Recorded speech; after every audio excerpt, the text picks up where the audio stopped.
Prices jumped following the latest Fed announcement, and that is an announcement on massive stimulus. The Fed saying it will buy as much as necessary in terms of fixed income assets as part of its quantitative easing program, unlimited quantitative easing. Joining us for a trader's perspective now is Scott Bauer. He's CEO of Prosper Trading Academy. He joins us from Chicago. Scott, great to have you with us. We value your insight, of course, most of all today. Let's take a step back. Let's describe what the Fed has done and what it means to commodity markets in particular. Sure. Well, I mean, I guess you could classify this as being the ultimate Fed put, where they say there's basically an unlimited amount of stimulus, if you will. What it does to the commodity markets, you know, we're seeing a huge reaction in gold for the most part. For me, that big spike up that we saw in gold this morning, which happened at the same time of this announcement, coincided with the dollar selling off quite handily from those levels that they were at. We're looking at crude oil, West Texas Intermediate crude, holding steady basically at 22.67. Yep. Let's talk more about gold. Should investors be surprised that we have not seen gold make a run towards 2,000 during all this turmoil?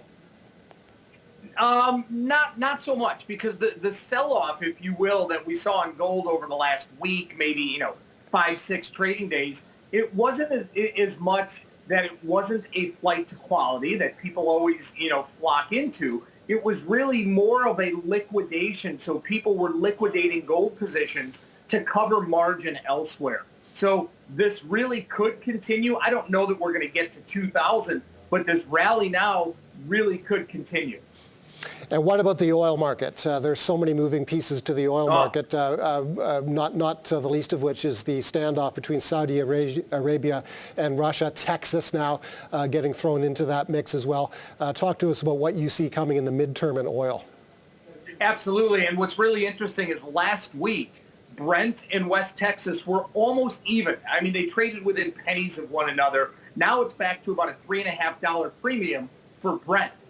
Supply is expected to exceed demand by more than 10 million barrels per day next quarter. So I think what we're seeing, the expansion between West Texas and Brent right now, is maybe due to the fact that demand is expected to pick up overseas before it is expected to pick up here in the States, thus, putting that little bit of a premium on Brent.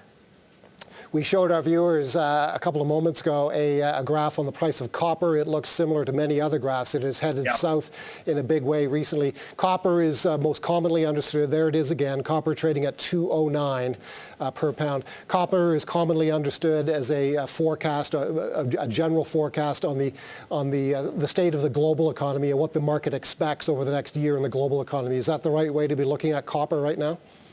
It absolutely is. But I think when looking at any commodity that you want to across the space, you can look at metrics, you can look at historicals, you can look at technicals.